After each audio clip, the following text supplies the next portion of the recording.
La lumière manquait, comme un début d'aurore ou une fin de crépuscule. Le ciel était invisible, caché sous l'épaisse couche de brume qui enveloppait la ville tout entière. Une ville détruite, endormie et recouverte de poussière. Les immenses gratte-ciel étaient figés dans une posture agonisante, leurs parois éventrées grossièrement pour déverser leurs entrailles sur le bitume. De ces trous béants s'échappait parfois une barre de fer, vestige de leur armature autrefois solide. Les rues étaient crevées de fissures profondes, des débris de bâtisses gisaient çà et là, tout paraissait mort depuis un temps indéfini. Au milieu de ce désordre immobile, il y avait un homme étendu à terre. La poussière se soulevait sous son souffle, comme des paillettes ternies qui s'échoueraient un peu plus loin. Il ouvrit lentement les paupières et ne vit d'abord qu'une palette de gris nuancé. Il tenta de prendre une inspiration, toussa plusieurs fois. Il sentait son corps lourd, sa poitrine avait du mal à se remplir d'air. Il se redressa laborieusement sur ses bras, releva enfin la tête, porta son regard autour de lui. Il ne pouvait voir au-delà de quelques mètres, mais cela lui suffit à prendre conscience de ce qui l'entourait. Il se mit debout très lentement, préservant ses muscles courbaturés. Il était jeune, pas très grand, mais sa force d'esprit se ressentait dans la posture qu'il adoptait, comme pour cacher sa douleur alors que personne n'était là pour le voir. Des taches de sang et de boue imprégnaient ses habits usés, mais lui n'était pas blessé. Il toucha ses cheveux châtains qui ondulaient sur le dessus. Ses doigts légèrement tremblants effleurèrent son visage poussiéreux. Il sentit la rugosité de sa barbe naissante, la crasse de ses joues, la rudesse de ses lèvres asséchées. Son regard était vide, perdu. Il semblait tomber de nulle part dans un monde inconnu. Il prit alors conscience du nuage dense qui planait autour de lui, son aura. Ses émotions et ses pensées, ses idées et ses envies, tout était un concentré d'énergie qui émanait de son corps meurtri. Il leva les yeux vers cette fumée de filaments en éternel mouvement. Elle tournoyait pour prendre la forme de roues crantées, à l'image d'une machine dont les engrenages roulaient au fil de ses réflexions. Il distinguait très nettement la couleur rougeoyante qui le caractérisait. Il eut l'impression de se découvrir lui-même en observant chaque courbe de ses roues de feu. Toute son âme était inscrite dans ce tourbillon énergétique.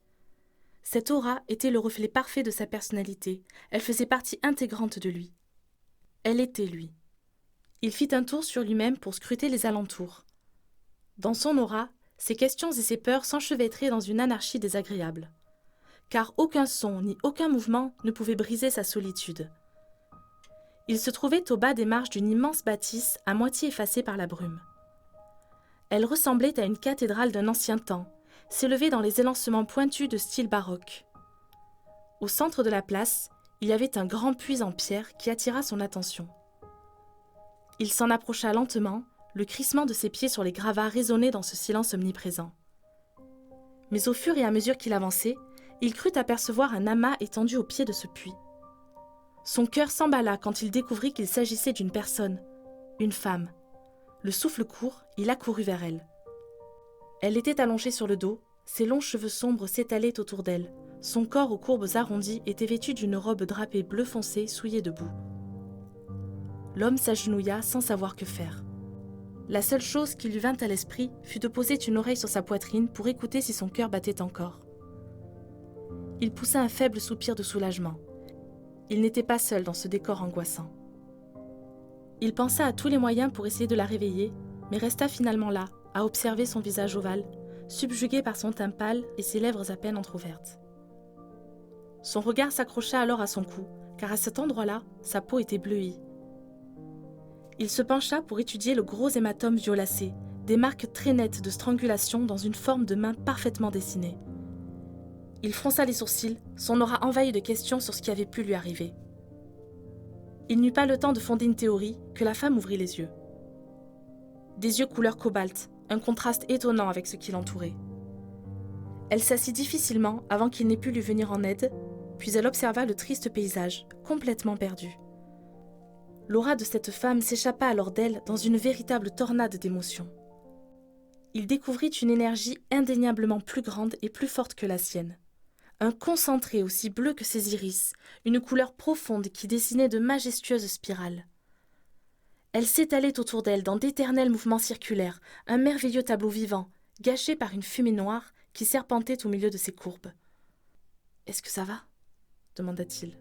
« Sa voix n'était qu'un chuchotement enroué, comme si elle n'osait pas se montrer dans ce silence dominant.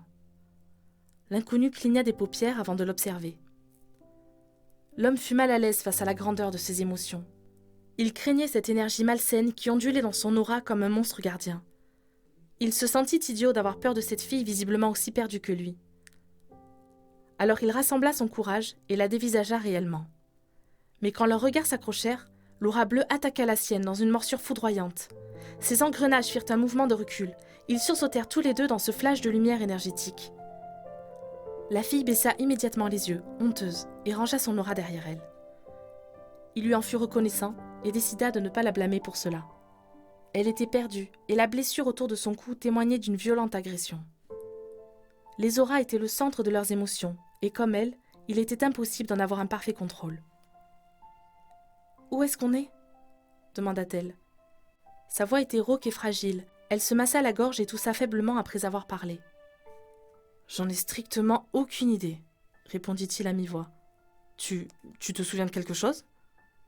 Elle se tourna vers lui, ses traits expressifs plongés dans une grande réflexion, puis secoua la tête. « On a dû recevoir un sacré choc, » fit-il avec un semblant de sourire. Il essayait de la rassurer, sachant que c'était bien insuffisant pour faire disparaître son air de biche égaré. Il se racla nerveusement la gorge et fouilla dans sa mémoire, mais tout était très flou. Chaque souvenir lui échappait dès lors qu'il s'en approchait, comme un animal qui prendrait la fuite. La seule chose dont il réussit à être à peu près sûr était son propre nom. « Je m'appelle Logos. Et toi ?» La jeune femme réfléchit longuement avant de répondre, et il comprit qu'elle aussi tentait de rassembler ses souvenirs perdus. « Cardia. » Logos sourit timidement, toujours nerveux face à cette aura hostile, puis se releva et lui tendit un bras pour l'aider à faire de même. Elle lorgna un instant sa main en avant, puis répondit finalement au geste. Elle portait une bague à son annulaire droit, et elle ne put s'empêcher de s'attarder dessus. Cette alliance pouvait en dire long sur son passé envolé. Elle vit que Logos avait également scié sur le bijou, alors elle le lui cacha comme elle put en ramenant ses bras autour d'elle. Il avait des yeux doux et très expressifs qui ne mentaient pas. Tout ce qui émanait de lui semblait n'être que bienveillance.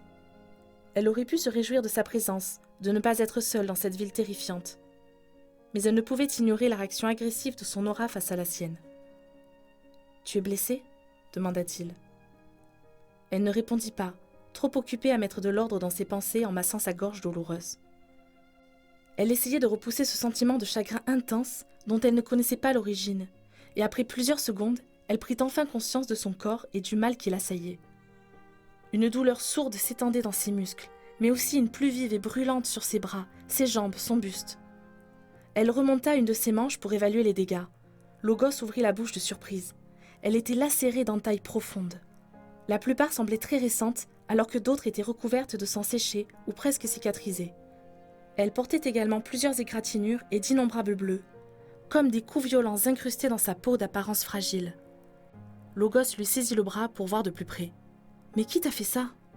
Elle s'arracha à sa prise, son aura fonça sur lui pour la défendre. Il recula, une expression blessée sur le visage. « Hé, ça va, j'allais pas te faire de mal. » Ils se jaugèrent l'un l'autre, leurs auras s'élevant au-dessus d'eux comme pour se défier, rouge contre bleu, engrenage contre spirale. Cardia fit un pas en arrière en baissant la tête, incapable de comprendre ce qu'il se passait sur le plan énergétique. Logos eut un soupir de frustration. « Écoute, » commença-t-il. « Je ne sais pas ce qui s'est passé ici, je ne sais pas combien il y a de survivants, mais pour l'instant il n'y a que toi et moi, alors il va falloir se faire confiance. » Cardia resta immobile pendant plusieurs secondes, puis elle hocha fébrilement la tête. « Je ne sais pas qui m'a...